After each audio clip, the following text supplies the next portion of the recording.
houve aqui um problema de comunicação que foi prontamente resolvido.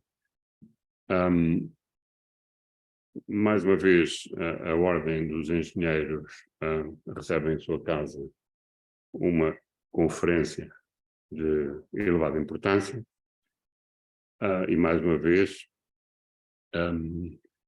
Comissão de Fiscalização, que é muito dinâmica neste aspecto de desenvolvimento dos temas inerentes às estruturas. Não se ouve? Está-se a ouvir, não é? Okay. Mais uma vez, portanto, divulgamos e realizamos uma conferência de elevado interesse.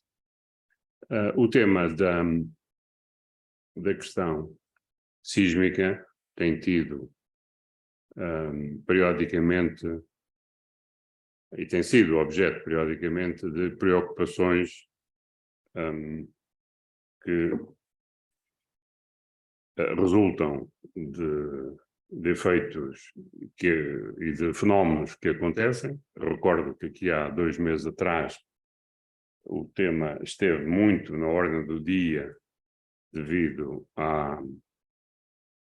aos incidentes que aconteceram na Turquia. As polémicas foram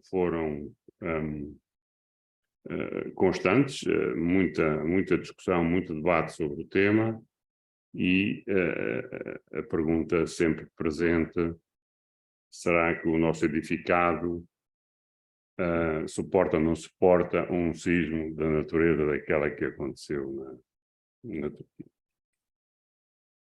Bom, a resposta é sempre difícil, sobretudo no edificado anterior ao aparecimento dos regulamentos. Contudo, é sempre possível olhar para o edificado como um objeto a colocar em conformidade através da reabilitação. Eu penso que é isso que hoje se vai discutir aqui e, como referi, é sempre uma atenção atenta que a especialização da Ordem dos Engenheiros tem mostrado, sobretudo a especialização de Engenharia de Estruturas, sobre esta matéria. Eu aproveito para dizer aos presentes e aos que estão online que nos últimos meses a nossa Ordem tem estado especialmente focada na questão dos novos estatutos, uma vez que todas as ordens, não só a nossa, mas todas as ordens, foram objeto de atenção especial dos governantes para alterar a estrutura orgânica das ordens todas. A nossa foi atingida, como foram as outras. Eu penso que se encontrou um equilíbrio razoável entre a independência e a autonomia da gestão da profissão, que é o que está em causa, e aquilo que seriam as primeiras ideias que apareceram há 2 anos atrás sobre a gestão das ordens. Claro que, como sabem, a nossa ordem é uma das 20, tem, felizmente, o estatuto de uma das mais antigas e, portanto, mais estáveis. Nós, por natureza, não somos uma ordem que se intrometa nas políticas públicas, portanto, nós somos basicamente uma ordem técnica e é nesse sentido que somos uma ordem relativamente, enfim, pacífica no aspecto das políticas públicas. Influenciamos no bom sentido, aliás, provavelmente irão abordar o tema das recomendações que são feitas, nomeadamente, para se inserirem em programas de reabilitação de edifícios em vista do sismo. Pronto, esta pequena nota É apenas para salientar que a nossa ordem tem tido pontualmente objetos de foco de natureza não técnica e que nos envolve e que nos, de alguma maneira, ocupa bastante em termos de direção da ordem.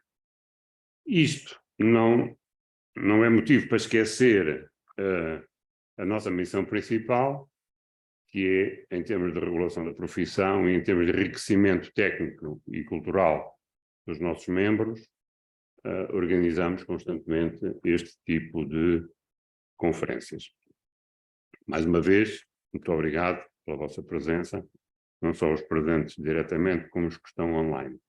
Eu passava de imediato a palavra ao engenheiro Ferri da Câmara, que irá continuar. Muito obrigado. Sr. Vice-Presidente, Sr. Cansado Carvalho, caros colegas presentes e presentes online.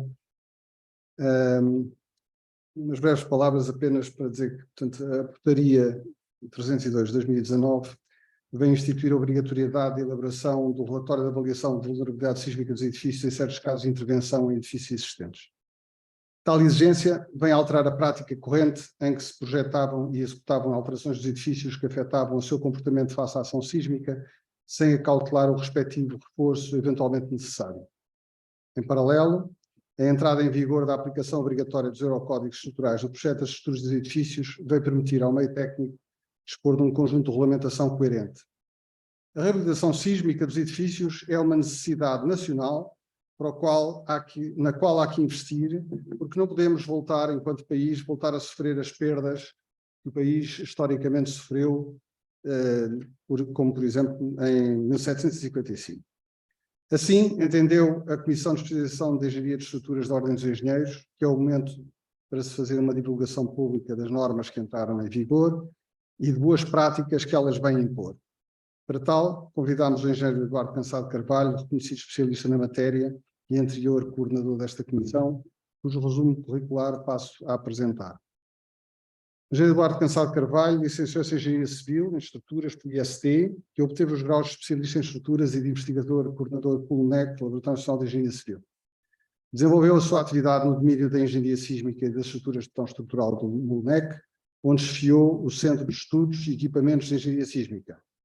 Foi chairman do CNTC 250/SC8, Eurocódigo 8, e membro da administração do CEB, Comitê Internacional du Béton, é fellow da FIB, Federação Internacional du Béton, tendo recebido a sua medalha de mérito.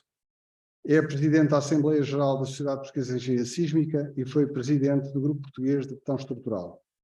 É membro da Academia de Engenharia e foi coordenador da especialização em Engenharia de Estruturas da Ordem dos Engenheiros entre 2016 e 2022. Desenvolve a sua atividade de projetista e consultor na área de estruturas. Apenas uma última palavra para os nossos colegas que estão a assistir por videoconferência. Caso tenham perguntas a fazer, ponham-nas por escrito, se faz favor, na secção de Questions and Answers. E agora passo a palavra ao colega Cansado Carvalho. Muito obrigado.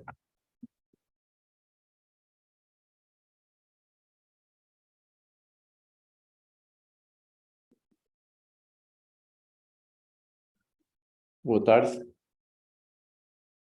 Agradeço o convite e tenho muito gosto em estar nesta sessão e, portanto, fazer aqui uma apresentação sobre um tema que realmente me é caro e, conforme foi referido, vamos falar sobre, enfim, por um lado, o enquadramento regulamentar e legal deste assunto e depois sobre os aspectos mais técnicos e alguns exemplos de reforço de edifícios. Portanto, tudo isto começa com o risco sísmico que nós temos em Portugal.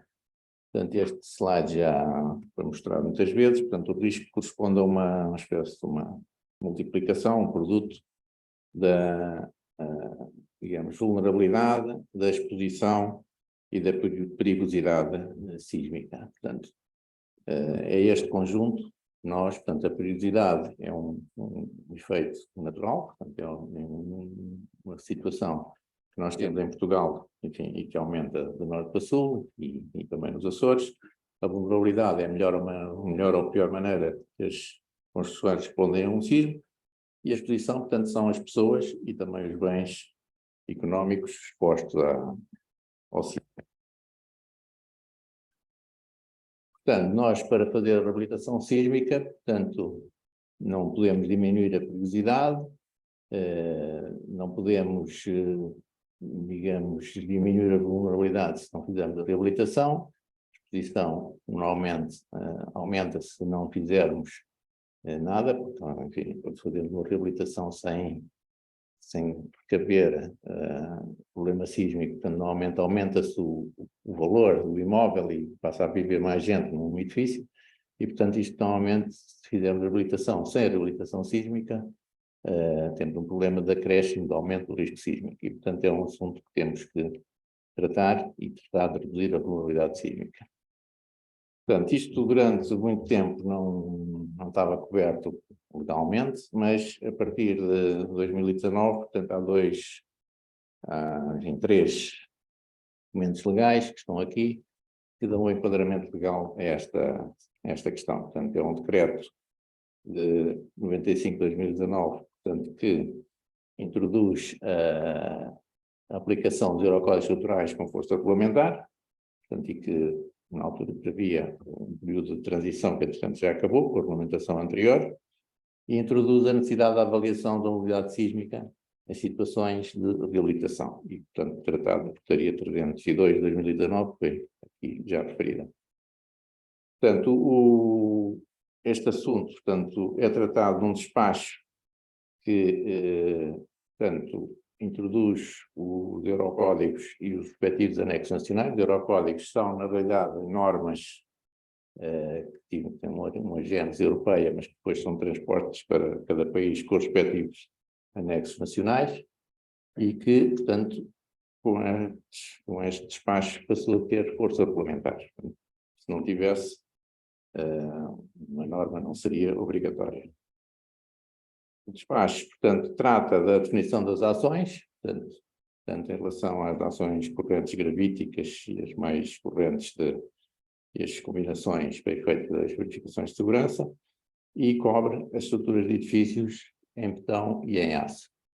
E introduz também, portanto, uma norma, uma parte do Eurocódigo 8, que é a parte 3 do Eurocódigo 8, especificamente dedicada à avaliação e reabilitação sísmica. Como disse, é um período de transição que, entretanto, já terminou. A portaria, que é o aspecto talvez mais importante, tem um objetivo claro, que era impedir o aumento do risco. Portanto, como disse, fazer a reabilitação sem acautelar o comportamento sísmico tinha um potencial de aumentar o risco sísmico. Portanto, substituiu um regime que vinha de 2014, que era um regime excepcional, que às vezes se chamava reabilitação low cost. Relativamente a esta questão, apenas dizia que nas intervenções não podia haver diminuição da segurança. Portanto, se os edifícios não tinham segurança e continuavam sem segurança, mas, entretanto, vivia lá mais gente, era uma situação que não tinha qualquer lógica. Portanto, a exigência era muito insuficiente e foi, evidentemente, mudada em 2019. Portanto, provavelmente todos já têm conhecimento da portaria. A portaria, portanto, foi publicada no fim de setembro de 2019, suponho eu. Portanto, é relativamente sintética. Portanto, tenho 4 artigos, e eu iria agora fazer aqui uma pequena, digamos, avaliação do conteúdo e alguns comentários que eu pessoalmente tenho sobre a portaria. Portanto, o artigo 1 diz que estão sujeitos à elaboração do relatório de avaliação de vulnerabilidade sísmica dos edifícios para verificar a sua capacidade relativamente à ação que está na norma, na Eurocódigo 8, na parte 3, em obras de ampliação, alteração ou reconstrução. Desde que, portanto, esta obrigatoriedade está sujeita a determinadas condições, que já vamos ver, mas, portanto, do meu ponto de vista, isto não, portanto, embora da forma como foi construída, portanto, a sequência legal destes três diplomas, por vezes começou com um diploma, portanto, o decreto-lei tinha a ver com a reabilitação dos edifícios, e, portanto, de edifícios de habitação, e, portanto, por vezes há uma dúvida, porque eu julgo que não é fundamentada, de que isto só se aplica a edifícios de habitação. Do ponto de vista, a portaria aplica-se a todos os edifícios. Portanto, por outro lado, não se aplica a obras de conservação, portanto, que são obras que são destinadas a repor as condições existentes à data da construção. Portanto, são pequenas obras e não são reconstrução, ampliação ou alteração. E, portanto, o relatório deve ser entregue com a entrega do projeto de arquitetura. O relatório, de um ponto de vista, e isso também está refletido num documento recente que a Câmara de Planeamento e Empreendimento da Câmara de Lisboa, portanto, pode não ser realizado se à partida se determinar, se o projetista de estabilidade, enfim, envolvido na operação de reabilitação, tiver, digamos, simples observação do edifício, concluir que o relatório iria ser com uma conclusão negativa e, portanto, à partida, portanto, faz uma declaração no sentido que o projeto global da intervenção, do ponto de vista estrutural, vai incluir o reforço sísmico. Por outro lado, portanto, há um tema que às vezes também se põe, e sobretudo tem a ver com obras em frações autónomas no edifício, que é, portanto, se eu faço uma fração autónoma num apartamento no edifício, se é possível fazer um estudo da unidade sísmica do apartamento, coisa que não faz sentido, porque o edifício é um todo, e, portanto, também desse ponto de vista, não são admissíveis análises parciais. E esta análise, portanto, deve ser feita para a configuração final do edifício. Não faz muito sentido estar a fazer uma análise do edifício tal como está, quando eu sei que ele vai ser modificado, e, portanto, do meu ponto de vista, mas normalmente são comentários pessoais, eu não sou o intérprete fiel da portaria, mas, enfim, é a minha opinião, que isto devia ser, é dirigido diretamente para a solução final do edifício. Portanto, as condições que eu referi há pouco, para se aplicar a portaria, são ou há uma degradação da estrutura, ou a alteração de comportamento estrutural do edifício, portanto, isto é uma transcrição do que está na portaria. A área intervencionada excede 25% da área bruta de construção e o custo da construção excede 25% do custo de uma construção nova e equivalente. Quais são, enfim, os meus comentários sobre este assunto? Portanto, a alteração do comportamento estrutural, do meu ponto de vista, é interpretado como alteração do comportamento sísmico. Portanto, por vezes há pequenas intervenções que não têm nada, por exemplo, construção de um reservatório de segurança contra incêndios numa cave, do meu ponto de vista, não qualifica para a aplicação da portaria. A área intervencionada deve ser, normalmente é a minha interpretação, deve ser a soma das áreas de ampliação e demolição, relativamente à área global, e, portanto, as obras de conservação, como já disse, não qualificam. Portanto, o custo da intervenção é um problema mais complicado, porque, portanto, está na portaria no sentido de limitar os danos económicos, portanto, ou seja, quando há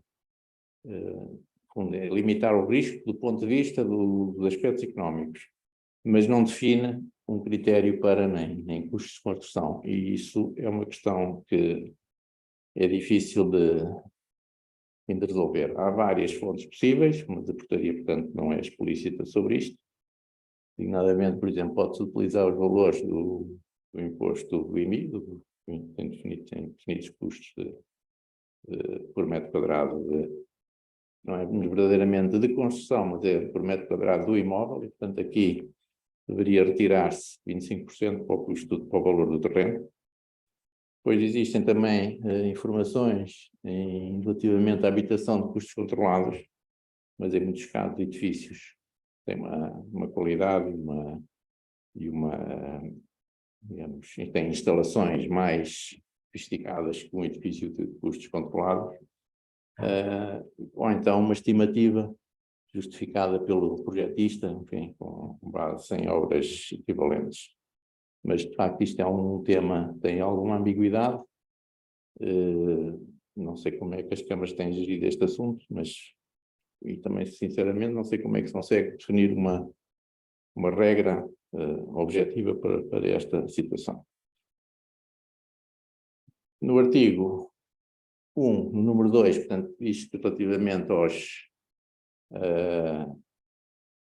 edifícios, portanto, no Eurocódigo 8 existe uma classificação de importância dos edifícios, de 1 a 4, portanto, aumentando de 1 a 4, os edifícios correntes de segunda classe, categoria 2, classe de importância 2, e nos 2, 3 ou 4, portanto, tem que se aplicar também a portaria. Portanto, não se percebe, voltando aqui, portanto, aqui, isto é, como digo, uma transcrição do que está escrito, não percebo bem o que é este advérbio ainda, porque gostaria de dizer que é obrigatório para as classes de importância 3 ou 4, mas do meu ponto de vista, isto esclarece, como eu disse, que a portaria se aplica a todo o tipo de edifícios, porque normalmente edifícios de habitação não são da classe de importância 3 ou 4. Portanto, em relação à ação sísmica, portanto, a portaria faz referência ao que está no anexo nacional do Eurocódigo 8, na parte geral, portanto, e permite uma redução de 90% relativamente ao que está definido nesta parte, porque nesta parte, da parte 3 do Eurocódigo 8, admite-se uma redução da ação sísmica relativamente à ação para os edifícios novos. E, portanto, nos casos em que não se satisfaz essa exigência, a exigência da norma da parte 3, até 90%, pelo menos, é obrigatório o projeto de reforço. Portanto, os estados limites eficazes estão definidos no anexo nacional do Eurocódigo 8, os coeficientes de redução também estão lá definidos, já passarei um pouco mais adiante, falei um pouco mais sobre isso, e a redução, só para esclarecer, a redução dos 90% tem a ver com ter ou não ter que fazer o projeto de reforço, mas não se aplica no caso de ter que se fazer o projeto de reforço, temos que fazer o projeto de reforço para 100% da ação e não para 90%. Por vezes isto também tem suscitado alguma dúvida. O projeto, portanto, na realidade, em muitos casos, ou na maior parte dos casos, o projeto da estrutura numa intervenção de reabilitação não é simplesmente um projeto de reforço sísmico, há outros aspectos que têm que ser tratados por razões da remodelação, de aspectos arquitetónicos, das instalações, ou o que seja, e, portanto, o projeto de reforço sísmico está incorporado no projeto global, mas, de acordo com a portaria, também normalmente aqui com o entendimento deste documento que eu referi da Câmara Municipal de Lisboa, portanto, tem que se, no projeto global, explicitar qual foi a concepção da solução de reforço sísmico e as condições de dimensionamento.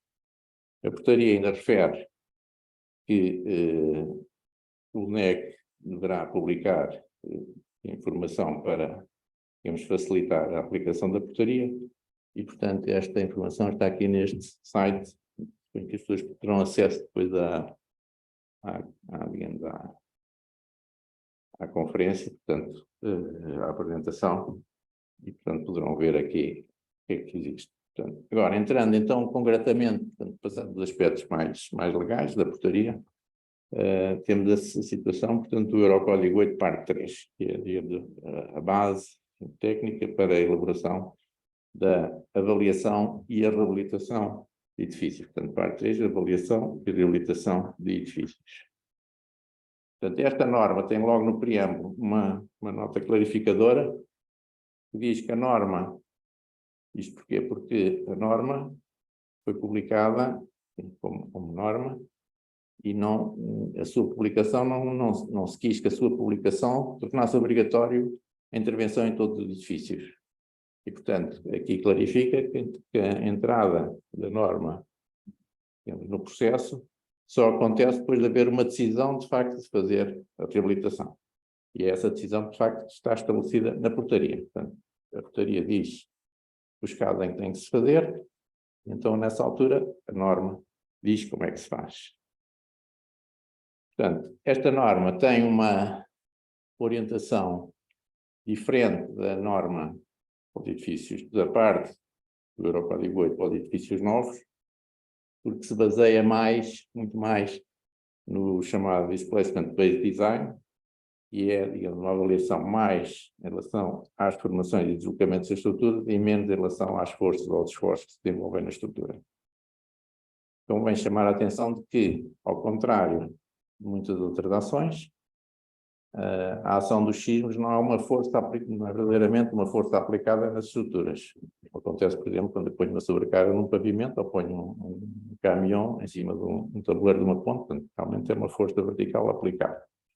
O sismo é uma vibração que é aplicada na base das estruturas, portanto, é um deslocamento muito rápido e, portanto, que se, enfim, transforma em esforços internos, evidentemente, mas o caráter da aplicação é de deslocamento e não de esforço. E, portanto, o que é preciso é garantir que o edifício tem condições de absorver esse deslocamento sem perder a capacidade resistente para as ações gravíticas.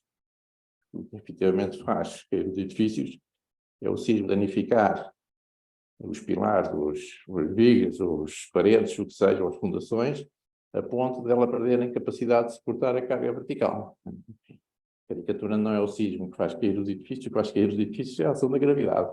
O que o sismo faz é destruir a estrutura suportada à ação da gravidade.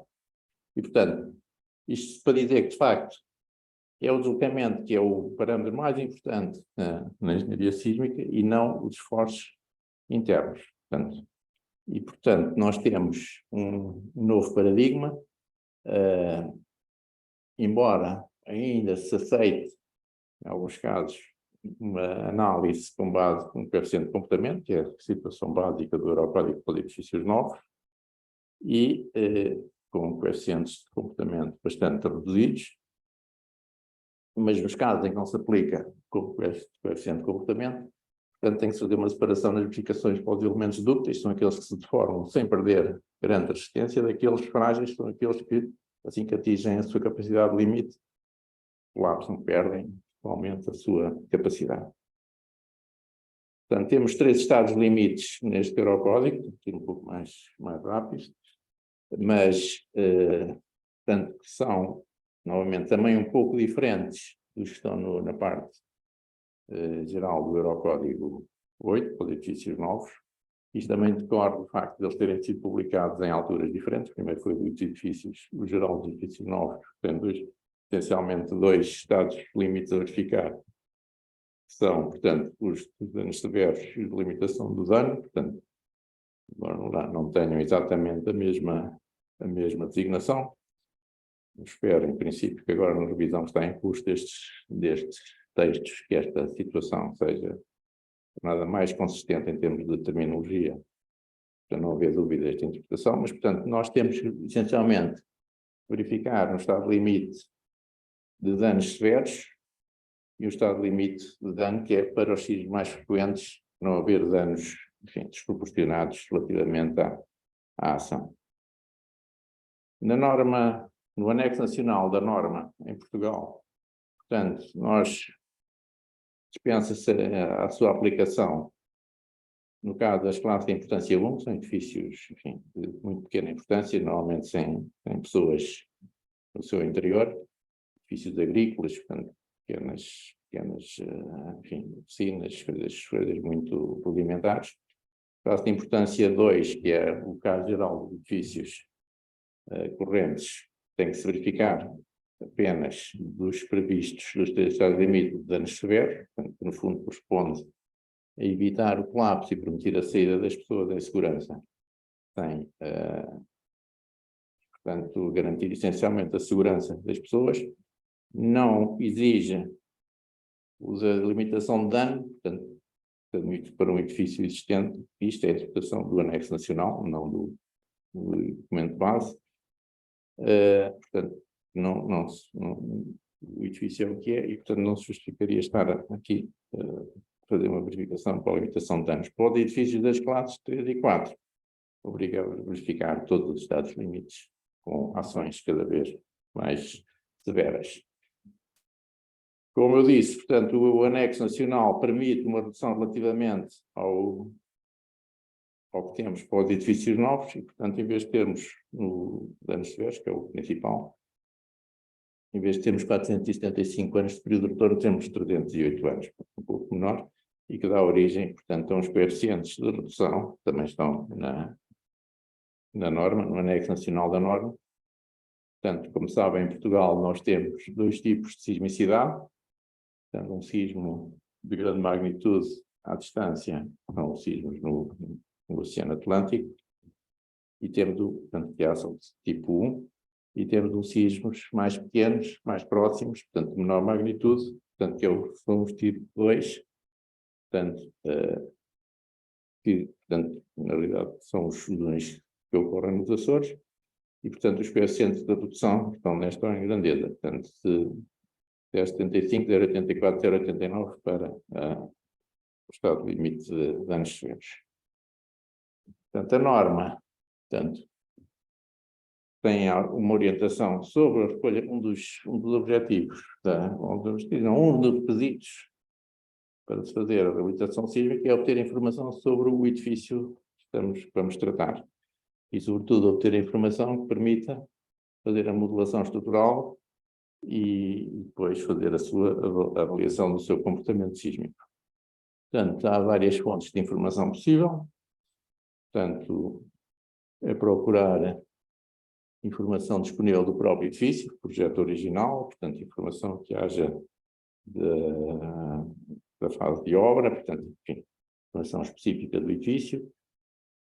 Uma segunda alternativa é, portanto, tentar, a partir dos códigos ou das normas de construção contemporâneas da data de construção do edifício, tentar obter alguma informação de como é que seria o dimensionamento, levantamentos in situ, medições e ensaios, in situ ou em laboratório. Portanto, é um aspecto importante este da recolha de informação para permitir fundamentar, portanto, a análise posterior. A norma tem, não vou ler, mas a norma está transcrita na norma, portanto, o objetivo da recolha de informação é identificar o sistema estrutural, o tipo de fundação, as condições do terreno, portanto, e por aqui fora, verificar se o edifício está ou não está danificado, portanto, se há variação das condições de utilização, e o mais importante é que a qualidade da informação, portanto, no fim, vai condicionar os chamados níveis, vai definir os níveis de conhecimento que condicionam os coeficientes de segurança, são os chamados coeficientes de confiança que têm que se introduzir nas análises. Portanto, isto é também uma transcrição do que está na norma. Basicamente, o que interessa aqui é ver, portanto, nós temos 3 níveis de conhecimento, limitados, normal ou integral, e, portanto, os coeficientes de segurança adicionais, portanto, é de 1,35 no conhecimento limitado, 1,20 no normal e 1 no conhecimento integral. Portanto, e estes níveis de conhecimento também condicionam o tipo de análises que se podem fazer. Portanto, por exemplo, as análises não lineares só fazem sentido se eu conhecer bem a estrutura, conhecer bem as armaduras, conhecer bem os materiais que lá estão aplicados e a geometria, de outra maneira. Se já para uma análise linear, pelo menos eu preciso saber, estou a falar de estruturas de alvenaria, mas, portanto, preciso saber a geometria para fazer uma distribuição de esforços na estrutura e verificar a sua flexibilidade ou disponibilidade. Portanto, para uma análise não linear, eu preciso conhecer o edifício em muito mais pormenor. Portanto, tem aqui também na norma umas regras para poder definir se estamos num nível limitado, alargado ou completo. Enfim, aqui devia ser integral para ser a mesma nomenclatura que estava no slide anterior, mas sim. Portanto, e para cada tipo de elemento, diz qual é a percentagem de elementos que eu tenho que estudar e as amostras de materiais que eu tenho que recolher, no caso de edifícios por piso. O anexo nacional, portanto, isto é apresentado no documento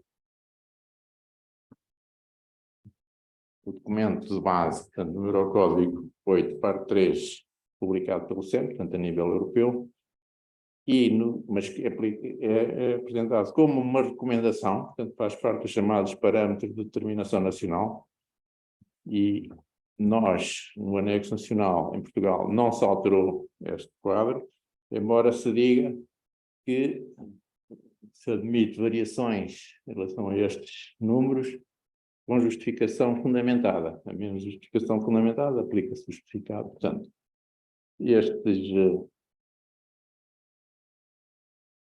estes valores são muito exigentes. Por exemplo, determinar em 50% dos elementos, determinar as posições construtivas, isso quer dizer que preciso saber qual é a armadura vertical, portanto, longitudinal, transversal. Portanto, é muito, enfim, realmente bastante exigente. Evidentemente, pode-se fazer por analogia, e depende também da informação que temos do projeto original. Ou seja, tem que haver aqui algo, do meu ponto de vista, tem que haver aqui algum julgamento de engenharia para, em cada caso concreto, decidir se estamos no conhecimento limitado, alargado ou completo. Em relação à modulação estrutural, portanto, em linha com o que disse relativamente ao Displacement Based Design, portanto, há um alargamento dos casos que nós temos como fundamentais ou como base, casos base nos edifícios novos, e, portanto, há essencialmente 5 alternativas, que são forças laterais, ou é essencialmente, enfim, equivalente, sendo que um é por força estática, o outro é por um cálculo dinâmico, análise modal, o aspecto de resposta. Portanto, são análises lineares.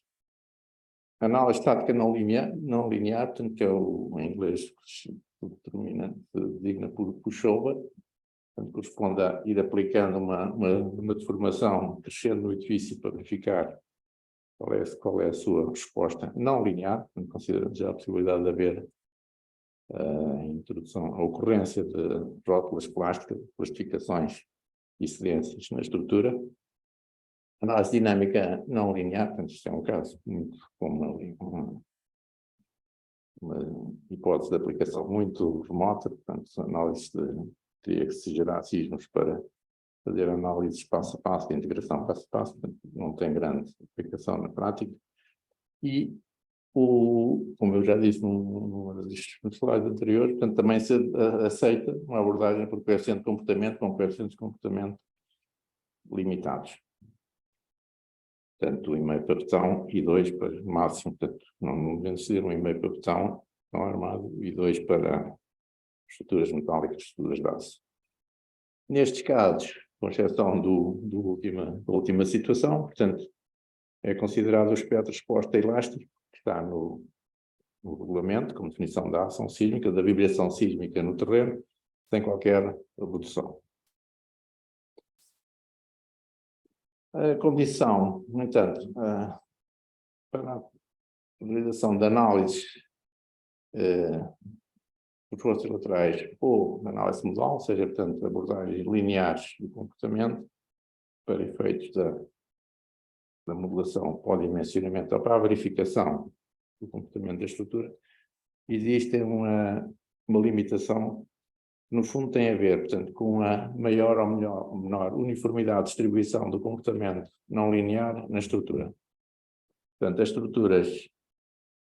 nas estruturas novas, nós procuramos, portanto, dimensionadas com o conceito do coeficiente de comportamento, pelas disposições construtivas e de dimensionamento, nós procuramos que a distribuição do comportamento não linear na estrutura seja razoavelmente uniforme e não seja concentrada em poucos elementos. Isto para quê? Para conseguir uma dissipação de energia razoável, sem haver, digamos, grandes diferenças de uns elementos para os outros. Nos edifícios existentes, como não temos possibilidade de alterar o que existe aqui uma limitação à utilização destes métodos nos casos de avaliação, portanto, e do ponto de vista tem que se fazer a diferença entre os métodos na situação de avaliação e depois nos métodos na situação do reforço do edifício. São situações, do ponto de vista, diferentes. Portanto, nos casos de avaliação, se houver grandes variações na resposta não lineares nos vários elementos, nos elementos principais da estrutura, portanto, estes métodos não são utilizáveis e, portanto, tem que ir para cálculos não lineares. Portanto, isto está especificado também no regulamento, portanto, não vou entrar em pormenores, só vou chamar a atenção para que o tal coeficiente de confiança que falámos há pouco, portanto, entram como coeficientes divisores das propriedades existentes dos materiais, portanto, um coeficiente de segurança.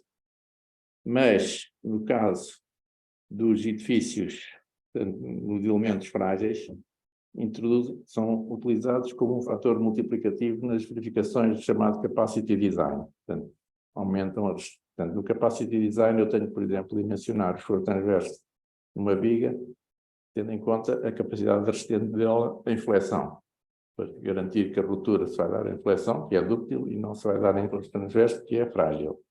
E, portanto, normalmente o que se faz, aumenta os momentos, os esforços de flexão, e a partir desses esforços determina qual é o esforço transverso que pode desenvolver quando existe essa resistência, quando atinge essa resistência nas extremidades. Pronto. E, portanto, aqui mantém-se, neste caso, o princípio do capacity design e é preciso, digamos, majorar as forças, ou determinar os esforços para o dimensionamento dos elementos frágeis. Os métodos não lineares, pushover, essencialmente, é como eu digo, portanto, é preciso, eu não consegui ter tempo para explicar isto, mas basicamente eu consigo transformar o meu espectro de resposta, que habitualmente é apresentado em período e aceleração, eu consigo inverter e apresentar em aceleração e deslocamento, e, portanto, a cada linha destas radial corresponde a um período da estrutura. E, portanto, a aceleração multiplicada pela massa, essencialmente, é uma força, e, portanto, estes diagramas podem ser lidos como homólogos, uma relação. Consigo, aqui está o rato, apareceu aí. Uma relação força-deslocamento. Portanto, o que eu tenho que verificar é se para a minha estrutura tem esta relação força-deslocamento, eu consigo, para a minha frequência original, ficar dentro da capacidade de formação que a estrutura tem. Existem duas situações, uma para os períodos mais pequenos, em que essencialmente a resposta linear e não linear mantém a velocidade máxima, e os períodos mais alargados, portanto, o que se mantém constante é o deslocamento. Portanto, o deslocamento para o cálculo linear e não linear são essencialmente idênticos. É o princípio básico desta análise. Projeto de reforço sísmico. Portanto, isto é um exercício mais exigente que o projeto de estruturas novas. É preciso haver esta noção. Porque nós temos menos graus de liberdade para atuar. Num projeto de um edifício novo, eu posso fazer no papel ou no computador, faço as hipóteses e posso mudar aqui e ali até chegar à condição que pretendo. Mas num edifício que existe, tem menos graus de liberdade, porque o que existe, eu não o posso mudar. Por outro lado, exige um maior julgamento de engenharia, portanto, para gerir esta situação, de modo a identificar e interpretar os resultados das análises, quais são as deficiências e os objetivos do reforço. Portanto, normalmente existe possibilidade ou necessidade de comparar soluções, portanto, já falei um pouco adiante quais são as alternativas fundamentais, e os modelos e métodos de análise, portanto, tendem a ser mais complexos do que um edifício novo, mas, do meu ponto de vista, possam eventualmente menos complexos do que os da avaliação, porque eu, nessa altura, em alguns casos, são os elementos reforçados, ou são os novos elementos estruturais que existem a maior parte do esforço sísmico, e, portanto, como eu já os conheço melhor, portanto, posso simplificar um pouco a análise. Quais são as essenciais, especialmente as alternativas? Nós temos ou o reforço dos elementos ou a introdução de elementos novos.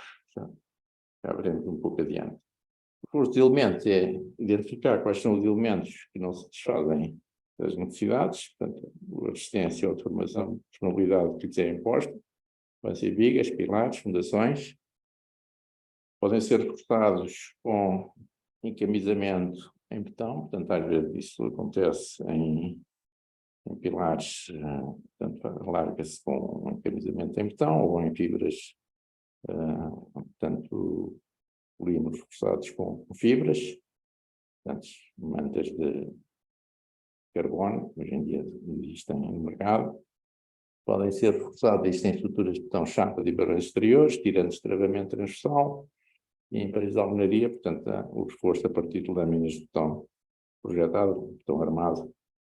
Quais são as vantagens e inconvenientes?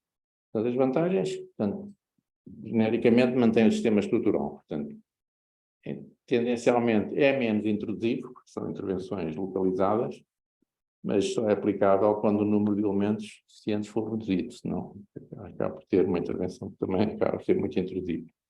E normalmente, portanto, não altera efeitos nas fundações, portanto, não obriga a intervenção nas fundações, são sempre mais complicadas. Os inconvenientes, portanto, ficamos muito mais dependentes do existente, portanto, temos mais incerteza, exige mais informação para termos confiança no que estamos a fazer em relação aos elementos que estamos a reforçar. Não consegue corrigir, digamos, aspectos globais do edifício, como seja irregularidades que existam, e muitas vezes, portanto, em estruturas porticadas, edifícios, é difícil fazer as ligações dos reforços nas vigas e nos pilares através dos nós, porque nós, dentro dos nós viga-pilar, não conseguimos intervir. Outra alternativa é a adição de novos elementos, que eu pessoalmente acho que é, digamos, sempre possível uma solução preferível. Ou a introdução de paredes estruturais ou de núcleos, contraventamentos metálicos, tamponamento de vãos em pórticos, portanto, reforços de fundações com microestacas e o isolamento de base, que realmente em edifícios de habitação provavelmente não se justificará, mas em edifícios com outra importância é uma hipótese. Em alguns países isto já tem sido feito. Quais são as vantagens? Portanto, permite corrigir deficiências globais, portanto, se eu quiser controlar um comportamento de torção muito insatisfatório com a colocação de elementos de rigidez deliciosamente localizados, portanto, consigo controlar.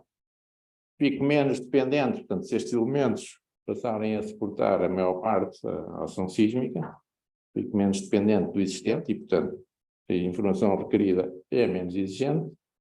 E, portanto, como eu disse há pouco, a nossa estrutural tendencialmente aproxima-se mais de um edifício novo e, portanto, é mais fácil, mais simples.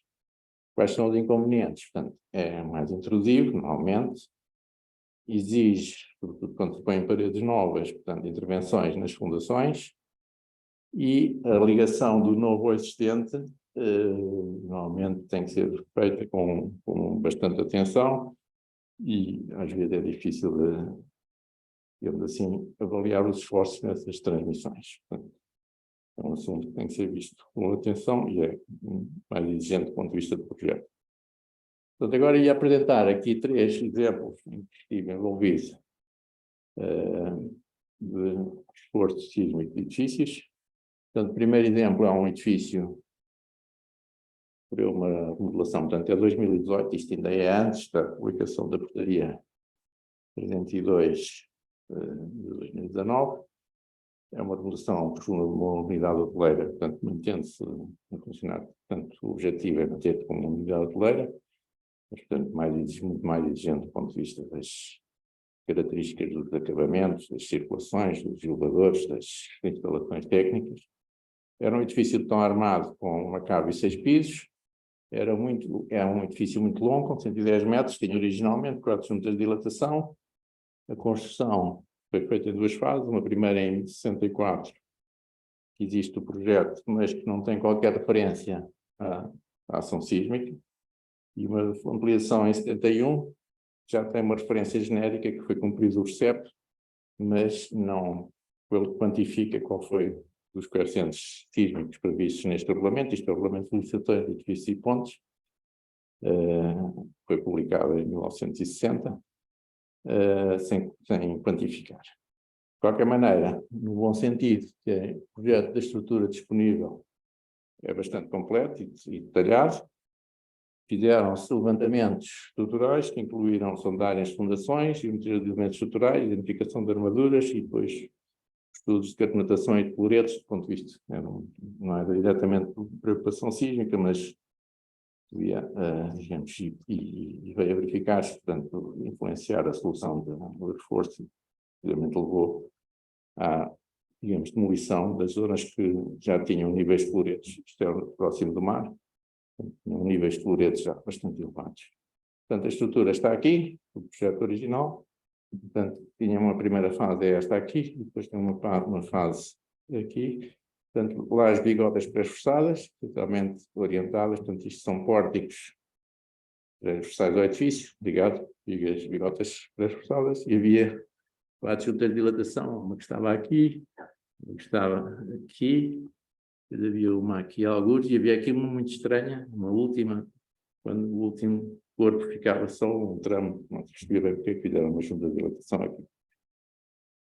O projeto, como disse, estava bastante pormenorizado, portanto, e era em qualidade para a época que foi feito, portanto, tinha sido feito um estudo destes pórticos transversais na zona da ampliação, portanto, a ação sísmica. Mas, portanto, tem em contrapartida uma solução de reforço de pilares, de armadura de pilares, com umas armaduras transversais extremamente débeis. Realmente é os problemas que temos nos edifícios desta época em betão. Qual foi a intervenção? Introduziram-se novos núcleos exteriores, paredes que estão no interior, em algumas localizações. Neste caso, conseguiu-se fazer a fundação destes elementos em zonas de encave novas, portanto, facilitou, digamos, a fundação dos núcleos que teriam forças elevadas sísmicas, eliminaram-se as juntas de dilatação, pararam-se os elementos deteriorados e a reconstrução integral dos 2 pisos superior. Isto não foi, como eu disse, não foi decorrente do reforço sísmico, mas simplesmente do estado, enfim, de grande, enfim, cloretos presentes cloretos presentes no betão. Portanto, tem aqui o modelo, portanto, isto na situação de reforço foi modelado pelo SAP, e aqui vê-se, portanto, digamos, o que é que temos aqui? Temos os núcleos novos, estava a dizer, e ali uma escada que também travou este elemento, ainda havia aqui uns elementos, uns elevadores novos, e, portanto, a ligação ao interior foi feita através, digamos, da reconstrução integral destas lajes, nestas zonas, portanto, obrigando a que, de facto, haja aqui uma transmissão eficaz dos esforços aos novos elementos verticais. Portanto, aqui temos a fundação, na zona das tais escadas que existem, aqui os núcleos de escadas exteriores, um fecho das juntas de dilatação, portanto, e o edifício tinha muitas situações de falta de recobrimento por zona de armaduras, portanto, foram paradas. O exemplo a seguir, este já é um caso mais recente, com 2022, um edifício de escritórios foi remodelado, está a ser remodelado, portanto a obra está a correr nesta altura, para transformar em habitação. Aliás, originalmente ele tinha sido projetado para habitação, mas depois foi utilizado na realidade como escritório. Portanto, é um edifício de tom armado, com 2 caves e 11 pisos. O projeto original é de 72, este edifício teve algumas vicissitudes, porque o projeto é de 72, depois teve umas alterações em 76, numa altura em que a obra já estava em curso, mas que, entretanto, depois parou. Este projeto diz que foi utilizado um coeficiente sísmico de 10%, de acordo com o RCEP, mas a obra só concluiu em 1988. Nesta data, o que estava de facto em vigor era o RCEP, e foi usado um coeficiente sísmico de 10%. Portanto, o edifício também temos um projeto original bastante completo, com, portanto, a identificação dos materiais, mas de qualquer maneira fez-se um levantamento de geometria de elementos estruturais, identificação de armaduras, ensaios de materiais, portanto, foram retirados alguns varões para confirmar que se trata do A40, que na altura foi usado. Era um edifício muito irregular, portanto, que tinha muita rigidez na direção transversal e muito pouca rigidez na direção em paralelo à rua. Portanto, novamente, o quadro de pilar original tem o mesmo defeito do outro que já está bastante completo, portanto, e verificou-se, em alguns levantamentos que, de facto, o que está construído produz o que estava previsto, mas tem armaduras transversais bastante débeis. A intervenção foi feita na sequência. Neste caso, fez-se um estudo de vulnerabilidade sísmica, de acordo com a portaria, verdadeiramente, de acordo com o programa SAIMOBIL, que é um programa de comportamento não linear, e o resultado foi negativo. Nesta altura, quando se partiu para o projeto, não se conseguia ter uma ideia se satisfaria ou não satisfaria, portanto, fez de facto um estudo de vulnerabilidade. O estudo de vulnerabilidade identificou os problemas e a insuficiência da resistência. E, portanto, em termos de intervenção, nós temos dois tipos. Intervenções globais, foram introduzidos alguns elementos de betão armado e que essencialmente tiveram a ver com o fecho, enfim, tamponamento de alguns elementos, alguns tramos das estruturas porticadas, e verificou-se que havia problemas no esforço de transverso de vigas que foram também reforçadas. Portanto, isto é só para ilustrar o tipo de informação que se obtém com estes modelos de comportamento não linear. Isto é o modelo em si. Isto é a deformação, digamos, final do edifício, máxima para, digamos, a ação sísmica prevista. E aqui está marcado, portanto, as marcações encarnadas são essencialmente as vigas que não satisfaziam, e essencialmente era um problema de esforço transverso nas vigas, e, portanto, que em certa medida foram resolvidas, ou, portanto, reforçando as vigas para o esforço transverso, que é, por exemplo, aqui, estas vigas, isto é o piso. Isto tinha uma situação um pouco anormal, portanto, tem uma cave, mas a cave está separada do corpo do edifício por uma junta de dilatação. Portanto, a análise abrangeu só a zona do corpo frontal. E, portanto, introduziram-se algumas paredes e fechou-se aqui. Havia aqui uma coisa também estranha, dois pilares muito próximos com, portanto, sem nada no meio deles, não possível razão. Portanto, dava origem a esforço transverso muito grande nestas vigas, portanto, tornou-se aqui também este elemento.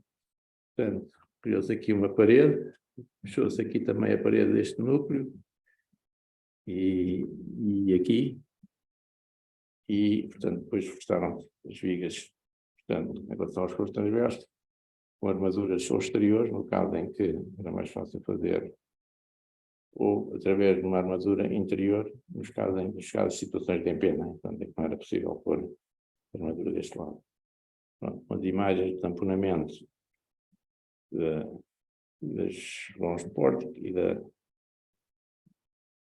reforço das armaduras em relação aos esforços transversos. O exemplo 3 é algum edifício de alvenaria, um edifício pombalino. Portanto, o projeto também começou em 2018, portanto, antes da portaria. Estou a ver que já tenho 40 e tal minutos, tenho que acelerar. Portanto, é um edifício pombalino corrente, portanto, com alvenarias de pedra frontal e paredes de tabique, pavimentos de madeira, portanto, tinha 4 pisos e umas zonas de cave, portanto, com, enfim, posterior à construção original, mas com um caráter caótico, estava em muito mau estado.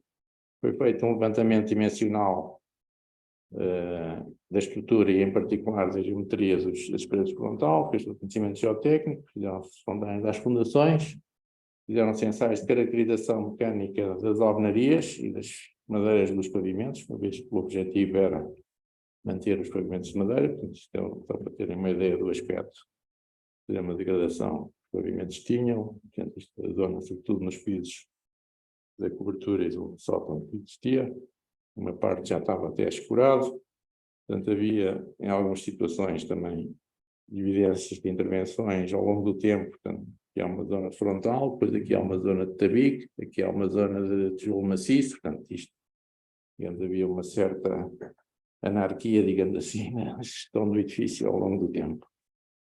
Fizeram-se ensaios de alvenaria com macacos planos, portanto, que permitiram ter estes diagramas de tensão de formação e, portanto, em 7 ensaios que se fizeram, portanto, obtiveram-se tensões de compressão aqui, portanto, nesta zona em que essencialmente começa a haver deformação não linear, da ordem do 1,2 potenciais no piso, os 4 ensaios que foram feitos no piso 0, que era o tempo mais carregado, 1,2 a 0,94 megapascais, portanto, digamos 10 kg/cm². E a intervenção, o que é que fizemos em termos de intervenção? Estavam-se as paredes transversais com lâminas de betão projetado e com, enfim, um efeito para funcionar em momento, portanto, com um reforço de armaduras verticais nas extremidades. Os paramentos das fachadas no interior foram reforçados com rede de fibra de carbono incorporada em pouco. Construíram-se algumas paredes de frontal. Puseram-se os nemes de fachada, portanto, também isto é um edifício que tinha tido grandes alterações ao nível do resto de chão por abertura de montras e passagem, e, enfim, tinham retirado muitos nemes de fachada. Isto foi tudo posto em alvenaria. Colocaram os tirantes transversais à fachada, em 3 níveis, e houve um reforço, uma intervenção nas fundações, mas que não estava relacionada com o reforço sísmico, foi totalmente relacionada com a introdução de escadas mecânicas no interior e, portanto, tinham a sua estrutura própria, nova. Portanto, manteve-se o pavimento, mantiveram-se os pavimentos, com exceção da cobertura, foi, digamos, integralmente substituída, estava em muito mau estado, e em alguns casos, portanto, introduziram-se vigas metálicas de reforço dos pavimentos, portanto, em situações que não estavam relacionadas com o reforço sísmico, portanto, mas em que, para os barrotes existentes, considerou que não tinham capacidade suficiente para as cargas que pretendiam. E, portanto, fez-se uma análise com modelo linear, como digo, isto foi antes de 2019. Temos aqui um aspecto da intervenção, já referi, portanto, isto é um piso, terceiro piso, qualquer coisa assim. Portanto, as paredes transversais, estas coisas aqui, a cor de rosa, foram reforçadas com uma lâmina de betão projetado, betão armado.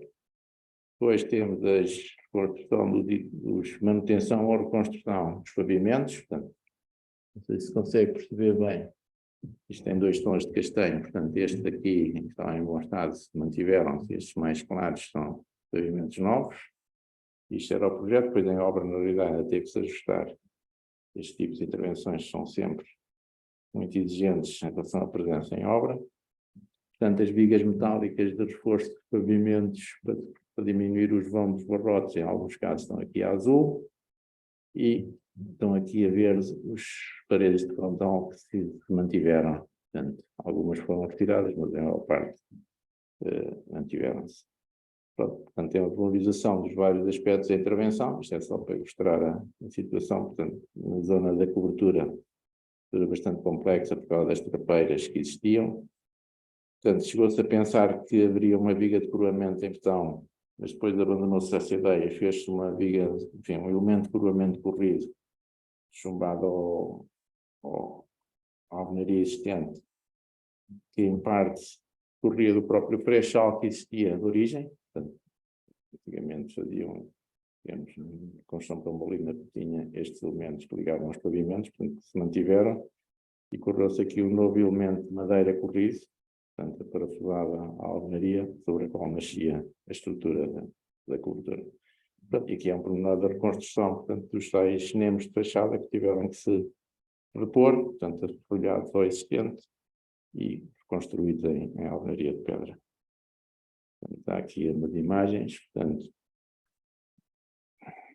muito rapidamente, isto é a lâmina de betão, isto é as fachadas com fibra de carbono, que davam a volta aos nemes e estavam, portanto, aferrolhadas, tanto num caso como no outro, a alvenaria original. Construção dos pavimentos e portanto, estão a ver aqui os tirantes, está aqui um tirante, está aqui um tirante, Aqui vem esta zona, pavimento reconstruído, esta zona é os barrotes originais, as duas, sempre que possível, manteve-se os barrotes originais, construção dos frontais, portanto, com uma geometria equivalente à previamente existente, e preenchida com, enfim, depois com tijolo, tal como existia no original. E, portanto, com este termino. Sim? É difícil agora que eu vou mostrar. Sim. Não teria sido mais barato então.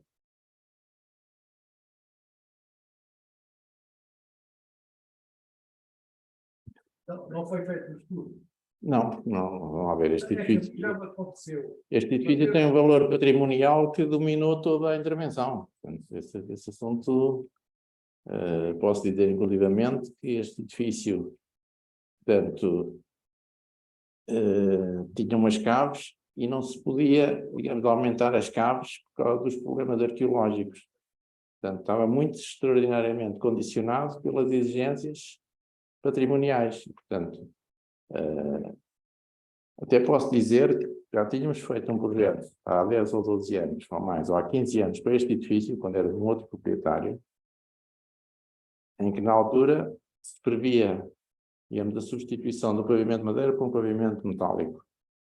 Portanto, permitia uma maior, digamos assim, lógica ou organização da estrutura. Portanto, porque os pavimentos de madeira, apesar de tudo, foram reconstruídos, mas também correspondiam ao original, tem alguma, digamos, não digo incoerência, mas portanto, tem alguma variabilidade de uns sítios para os outros. Portanto, na altura, portanto, como digo, há 15 anos ainda era possível retirar os pavimentos de madeira e substituir metálicos. Nesta altura, em 2018,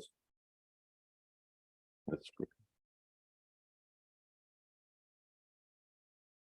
Depois disto, silêncio. Portanto, quer dizer, essa situação na realidade não se põe por estas razões que referi.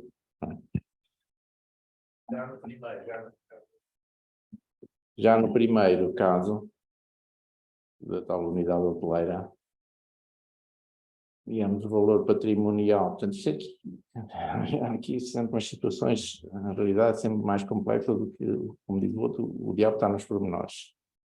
O que acontece é que a legislação urbanística, em alguns casos, privilegia ou dá vantagem do ponto de vista da área construída ou de construção, no caso de manutenção do existente. E, portanto, aí já não é um valor patrimonial, é um valor de salvaguardar a área que estava construída. Portanto, há de sempre. Portanto, vamos ver, também é preciso a pessoa ter uma, como eu disse, a minha carreira foi sempre aqui na área da engenharia cívica, mas o projeto tem muitas outras valências, todas atendíveis, mas depois podemos ter opinião umas mais, outras menos, mas portanto, não é simplesmente só o sismo que existe, portanto, existem todas as outras de enquadramento e, portanto, o projeto tem que conciliar estas várias, digamos, exigências ou condicionantes.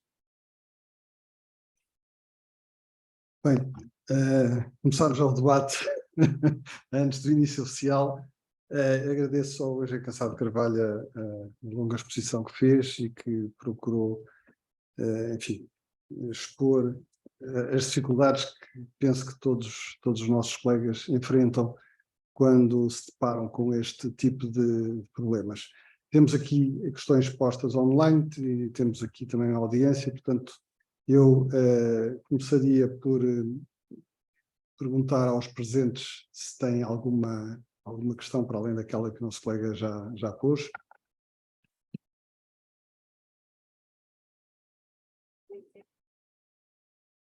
Realmente já lhe dão um microfone. Então, boa tarde a todos, obrigada. Uma das questões com que me deparo, e penso que os colegas também, é a questão da vulnerabilidade. Hoje em dia é uma questão com que alguns de nós projetistas nos debatemos, porque não é um assunto completamente conhecido. Tenho encontrado muitos colegas que talvez pelo desconhecimento um bocadinho geral a respeito, há uma tentativa de enquadrar naquelas exceções, digamos assim, para evitar estudar a fundo a questão. E depois temos muito em Lisboa a reabilitação de um apartamento em que, como o engenheiro disse, é verdade, não chega, teria que se estender ao edifício, e que os outros condóminos entendem que não têm propriamente que participar ou comparticipar numa obra que um vizinho quis fazer, e portanto nós não conseguimos passar à frente esta necessidade técnica com a compreensão dos donos dos apartamentos ou dos edifícios que sejam, não é? Portanto, esta é uma dificuldade. Claro que os debates da televisão, quando há o sismo, toda a gente se mostra muito preocupada, mas depois nós não conseguimos, não é fácil transmitir a valência de tudo isto no dia a dia, pelo menos em termos de custos. Esta é uma questão. A outra questão tem a ver com uma dificuldade que eu também tenho para já, que ainda não debati tecnicamente toda esta questão, que é a avaliação da resistência dos elementos existentes, por exemplo, paredes de alvenaria, etc., porque quando o projeto chega à nossa mão, não há possibilidade de fazer ensaios, enfim, há aqui ainda hoje uma dificuldade muito grande com que me deparo e penso que será comum, e eu queria deixar aqui só estes dois temas. Obrigada. Bom, portanto, em relação, pelo, enfim, os apartamentos, evidentemente, é uma situação complicada. Portanto, como eu disse, do ponto de vista estrutural e sísmico, não existe a vulnerabilidade sísmica de um apartamento sem analisar o que se passa no resto do edifício. É um problema que, de facto, eu acho que vai começar a, digamos, entre aspas, a morrer, porque, portanto, também há entendimento, por exemplo, da Câmara de Lisboa, nesta publicação que fizeram, portanto, que isso não faz sentido. E, portanto, se há um condómino que pretende fazer uma obra, portanto, se essa obra cai dentro das condições, portanto, não é simplesmente pintar a casa, mas tem remoção de paredes, desculpa, ou, portanto, é uma obra de um custo muito elevado, portanto, de grande renovação, portanto, se cai dentro das condições, portanto, é obrigatório esse condómino suportar um estudo de vulnerabilidade do edifício, que inclusivamente, provavelmente vai descobrir que os vizinhos fizeram obras há 3, há 5, há 10 anos que não estão documentadas na Câmara e que prejudica, portanto, o comportamento do edifício e, portanto, feito este estudo, se não satisfizer, portanto, tem que fazer o projeto de reforço para o edifício. Portanto, se a pessoa estiver no terceiro andar e, possivelmente, o reforço tem que ser feito no resto do chão, portanto, é um problema. Portanto, mas a lógica e, digamos, o objetivo principal da portaria foi, de facto, disciplinar um bocado esta indisciplina que se vivia. E, portanto, desincentivar este tipo de intervenções ad hoc, cada um tira uma parede, e depois o outro também tira, e de repente um queixa-se e vai à Câmara e embarga a obra.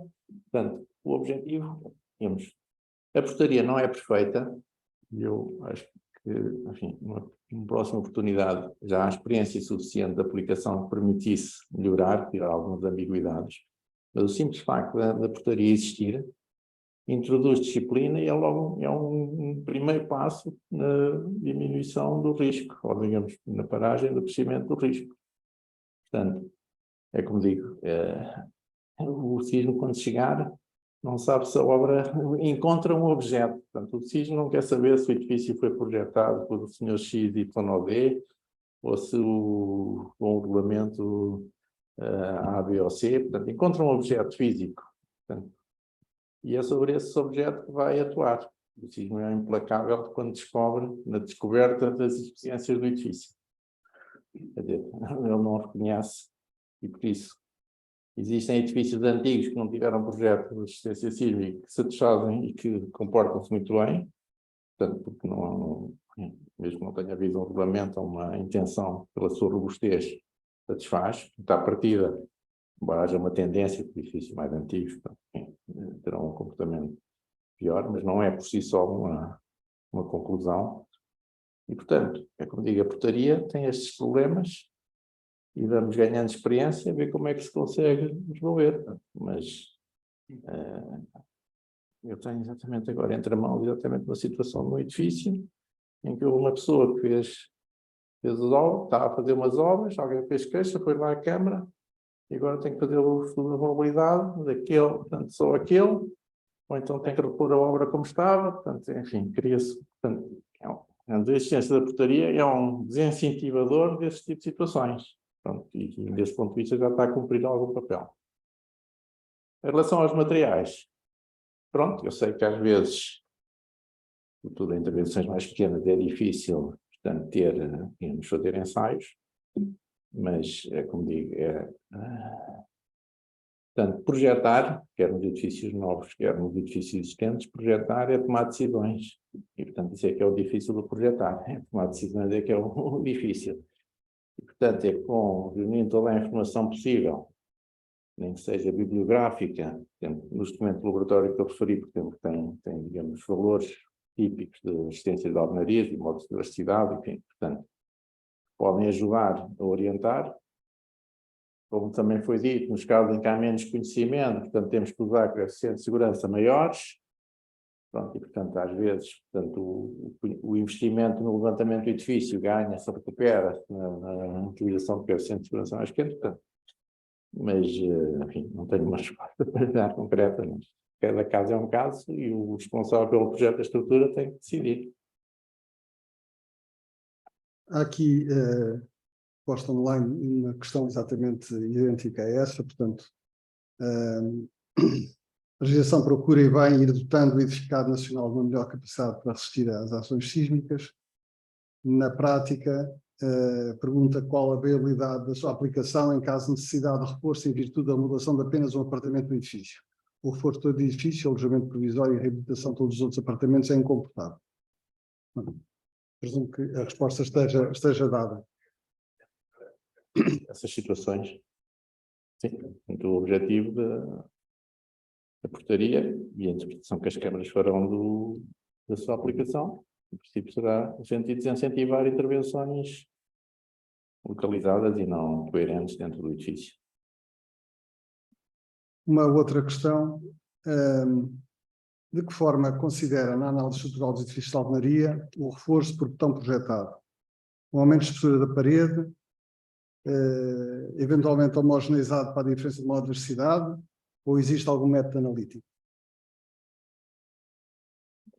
Não, o que eu tenho, a experiência que temos é, digamos, fazer uma homogeneização entre estruturas e modos de elasticidade e, portanto, fazer a análise com um modo de elasticidade equivalente a esse efeito, uma espessura de betão e uma espessura de alvenaria.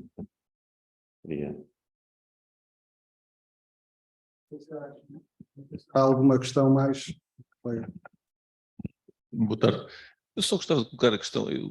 Eu tive a oportunidade de ver, quando foi a altura do sismo da Turquia, a sua intervenção. E neste momento eu pergunto-me, relativamente a Portugal, se de facto, a nível dos hospitais, nomeadamente os principais hospitais, que em caso de catástrofe vão ter necessariamente que atuar, se não seria um desígnio nacional proceder à sua análise sísmica, porque estou convencido que há muitos que não vão suportar ações sísmicas do género daquelas que houve na Turquia, e portanto gostava de ouvir o seu comentário relativamente a isso. Muito obrigado. Então, relativamente ao que ocorreu na Turquia, pronto, há um aspecto que nós não podemos comparar a periodicidade sísmica da Turquia com a nossa, felizmente. Portanto, a nossa é inferior, bastante inferior. Ou seja, portanto, tirando a zona do Pacífico e a zona mais sísmica de todo o globo, em onde não ocorrem 70% dos sismos, enfim, a libertação de energia, 70% ou 75% ocorre aí.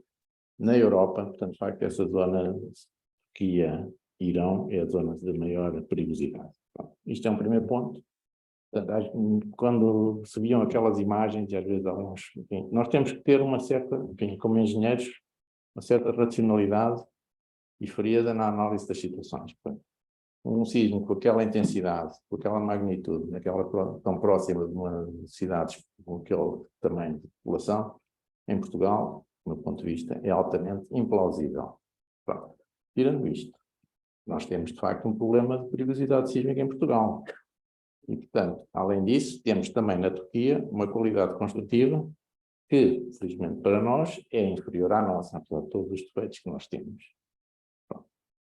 Posto isto neste contexto, com certeza que eu acho que os hospitais devem merecer uma atenção redobrada dos hospitais, alguns elementos de proteção civil, quartéis de bombeiros, centrais de telecomunicações, portanto, aspectos absolutamente cruciais para o socorro, devem merecer uma atenção prioritária. E, portanto, concretamente, até na altura se falou muito, portanto, na questão do novo hospital de Lisboa, e eu sou, digamos, advogo que ele deveria, de facto, ter um sistema de isolamento sísmico, portanto, que na Turquia demonstrou extremamente eficiente. Na Turquia e nos outros sítios, portanto, também no Japão é corrente, em Itália também, portanto, desse ponto de vista, acho que sim, portanto, era uma prioridade. Aliás, eu acho que o Estado, portanto, tem que ter um papel de exemplo neste sentido, portanto, ter ele próprio a cuidar, digamos, a cautelar a segurança sísmica dos seus edifícios, porque eles em que estão, enfim, tem um papel fundamental em que haja muita gente, portanto, a ocupá-los. Mas, eu sei que não está previsto, na altura disse que ia ser revisto o projeto, não sei se foi, se não foi, não faço ideia do que é que se faz em relação a isso, mas independentemente disso, acho que o isolamento sísmico já está suficientemente testado e demonstrado que, de facto, porque eu posso dimensionar uma estrutura para resistir ao sismo com 50% da aceleração da gravidade, isso é possível.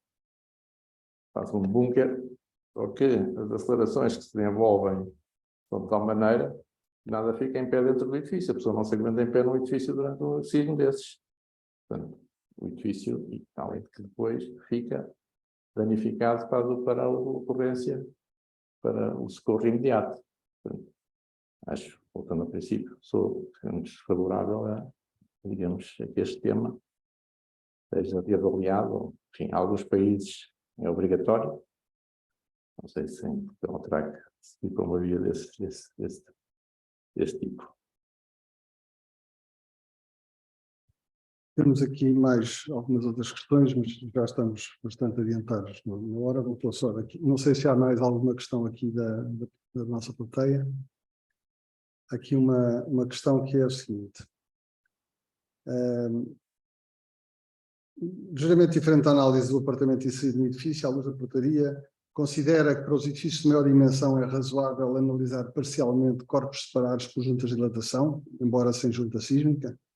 Por absurdo, poderíamos colocar esta questão ao empreendimento de vários edifícios em que a intervenção é apenas num, mas torna-se pouco razoável do ponto de vista do investimento intervir em todos. Isto é uma ótima pergunta que não está a ver nas coisas que escrevi ali em relação às dificuldades de instalação da portaria, por acaso até por razões mais próximas no tempo, me tem levado a pensar. Não tenho uma resposta, mas eu tenderia a achar, obviamente, cada caso é um caso e o projetista tem que julgar e decidir. Mas, digamos, se o edifício do ponto de vista camarário for um único, em princípio deveria ser avaliado globalmente, mas não tenho a certeza. No caso que ilustrei, portanto, existia de facto, antigamente, tendia-se a fazer juntas de dilatação muito próximas, inclusive em alguns regulamentos sísmicos, diz que devem dividir os edifícios em unidades simples e não sei o quê, pronto, mas eu julgo que é uma recomendação que vem do tempo em que não havia os instrumentos de análise estrutural que temos hoje em dia, de análise espacial tridimensional, e portanto havia uma regra, portanto não ter edifícios retangulares, portanto regulares, portanto ia analisar um por um. Mas hoje em dia, com os meios que temos de análise, Portanto, esta preocupação, do ponto de vista, perde força. E, portanto, como eu mostrei no exemplo, nós tínhamos um caso em que havia juntas, uma das quais até estava, digamos, afastada a 6 metros do topo do edifício, não havia nenhuma razão para ter. Deve ter sido uma métrica qualquer, de 20 em 20 punha uma junta, ou 30 em 30 punha uma junta, calhou ali e ficou. Portanto, a tendência seria para eliminar as juntas, mas também tendo o comprimento dos edifícios, portanto, como digo, cada caso é um caso. Não sei, não consigo, atualmente, mas não consigo dar uma resposta, sim ou não. Obrigado. Jorge Lissa. Eu queria pôr uma questão, eu não sou especialista na área, mas a minha questão é mais de natureza cidadão e natureza de percepção pública, que tem a ver com a certificação sísmica.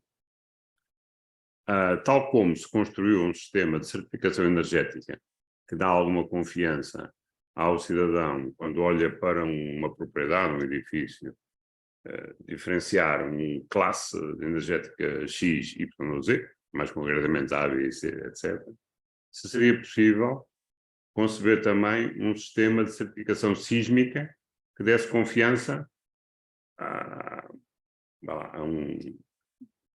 um proprietário que um determinado edifício era mais ou menos resistente, ou pudesse, através da reabilitação, passar de um nível a outro nível. Bom, eu tenho uma certa relutância em fazer uma comparação entre a certificação energética e a certificação sísmica. São assuntos diferentes, com consequências diferentes, com graus de confiança que se introduzem na população ou no dono, que podem ser muito idóneos, e, portanto, eu tendo a privilegiar, portanto, primeiro, os edifícios sejam projetados com qualidade e sejam verificados. Portanto, temos a falar da reabilitação de edifícios existentes, mas nós também temos um problema nos edifícios novos, em que, do ponto de vista, o controle de qualidade dos projetos é bastante reduzido, e, portanto, haverá projetos bons, assim, e maus. Portanto, têm que ser eliminados, porque nós, em relação aos existentes, são edifícios com 50, 200, 70, 100 anos, teoricamente terão uma vida útil futura menor do que um edifício que eu estou a construir hoje. Portanto, ou seja, um edifício novo que eu construo fora das regras e projeto fora das regras é um absurdo nos dias de hoje. Pronto, portanto, eu, como eu digo, privilegiaria um controle da qualidade do projeto para os edifícios novos. E, portanto, quando o edifício, portanto, está construído, há um histórico de revisão do projeto, de revisão da obra, e, portanto, e é isso que dá confiança a quem vai comprar o edifício. Em relação aos edifícios existentes, eu acho muito difícil, por uma simples observação visual, uma simples inspeção de data de construção, e uma coisa que se faz numa manhã ou numa tarde, conseguir uma conclusão, muitas vezes sem conseguir entrar, como eu disse, em todas as frações do edifício, em que eu posso ter tirado uma parede fundamental no resto do chão, mas que eu não consegui ver. E, portanto, só verdadeiramente acho que se consegue dar uma opinião sobre a resistência fazendo uma análise do edifício completa. Portanto, acho que uma outra coisa é o chamado exercício temerário. Isto é a minha opinião, sei que há colegas meus que não têm esta opinião. E, portanto, uma coisa é a certificação energética, portanto, que se estiver errada, vê-se o B e afinal não é B e é C, e o que acontece é que a pessoa gasta mais umas dezenas ou umas centenas de euros de aquecimento por ano. Outra coisa é a pessoa comprar um edifício que dizem que é resistente aos sismos e que não é. Portanto, como digo, acho difícil, mas é uma opinião controversa, mas esta é a minha opinião. Muito obrigado. Não sei se há mais uma questão. Então quer pôr a questão? Aproveito para pôr aqui uma última questão, que é o seguinte. Os edifícios, é posta aqui por um colega nosso, os edifícios existentes em torno dos anos 70, inseridos em regulamentos, estão separados por juntas de reduzida espessura, que não são compatíveis com os deslocamentos sísmicos resultantes da análise. O martelamento entre os edifícios será inevitável, em particular nos edifícios em gaveto. Como intervir nestes casos? Qual é a sua opinião? Portanto, aqui o tema principal tem a ver, enfim, digamos, qual é que é o elemento que vai martelar um no outro. A situação mais favorável é quando eu tenho um pavimento que está a meia altura de um pilar adjacente. Portanto, quando é um martelamento de laje com laje, pavimento com pavimento, em princípio, o único dificuldade, ou digamos, o único tema preocupante é, de facto, no edifício de extremidade de gavete. Aliás, tipicamente, os edifícios de gavete, depois dos sismos, mostram-se mais danificados do que os edifícios a meio de um quarteirão. Mas o martelamento no meio de um edifício, no meio de um quarteirão, portanto, se ocorrer com um piso intermédio, portanto, a meio de um piso, portanto, a única maneira de intervir é reforçar os pilares desse, enfim, que possam sofrer esse martelamento para resistir a esse impacto, esse esforço transverso. Não há assim grande...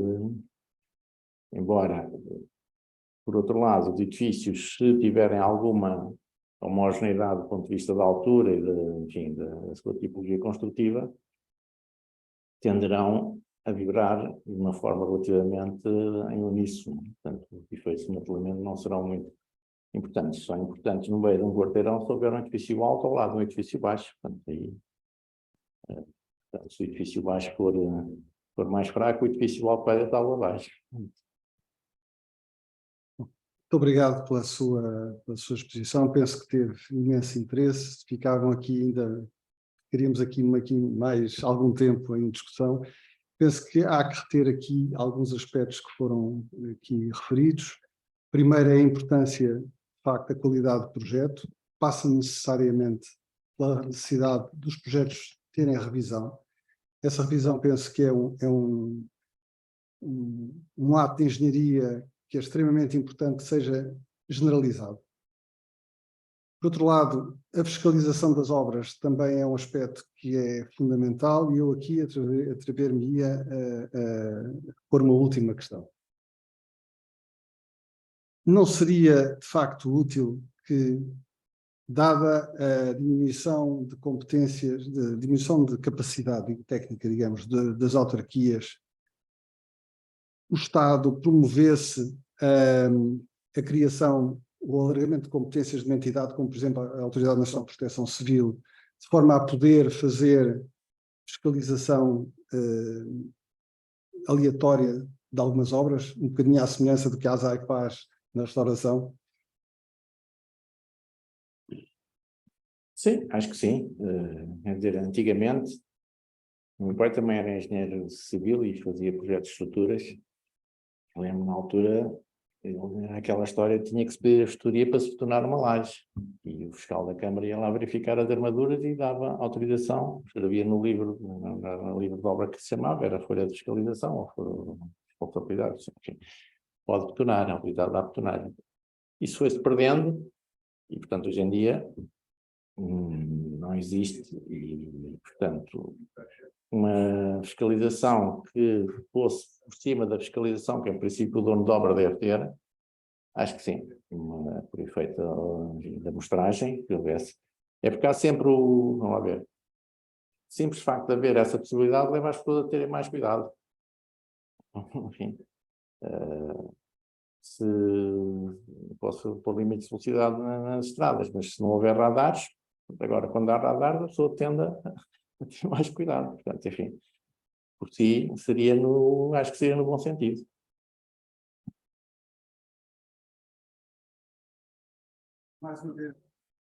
Mais uma vez, muito obrigado, José Cassado Carvalho, por esta longa exposição. A Comissão de Especialização de Engenharia de Estruturas procura, de facto, divulgar as melhores práticas e eu penso que há muito a fazer na área da reabilitação sísmica, nomeadamente um aspecto que o engenheiro Cassado Carvalho referiu, que é a necessidade de investigar o comportamento de soluções de reforço estrutural, porque há muita investigação feita para todos os elementos estruturais novos, mas o colar elementos novos com elementos velhos, de facto, é uma área onde terá necessariamente que haver investigação e criarem-se manuais de boas práticas para ajudar um bocadinho a interpretação destes eurocódigos que nós passamos de um RSA e de um REBAP, que eram dois livrinhos pequeninos, agora para centenas, ou para não dizer milhares de páginas de disposições que são muitas vezes difíceis de interpretar. Muito obrigado e deixo aqui a palavra ao Engenheiro Jorge Lissa para encerrar. Bom, o encerramento é muito rápido. Agradecer ao conferencista, o engenheiro Eduardo Cansalho de Carvalho, por esta excelente apresentação e por estes alertas que nos fez. Agradecer à Comissão de Fiscalização de Estruturas a sua permanente disponibilidade para organizar este tipo de conferências. Agradecer aos presentes aqui na sala e agradecer às pessoas que estão online e contem com a ordem para a qualquer altura, promover e permitir este tipo de conferência. Muito obrigado a todos. Boa tarde.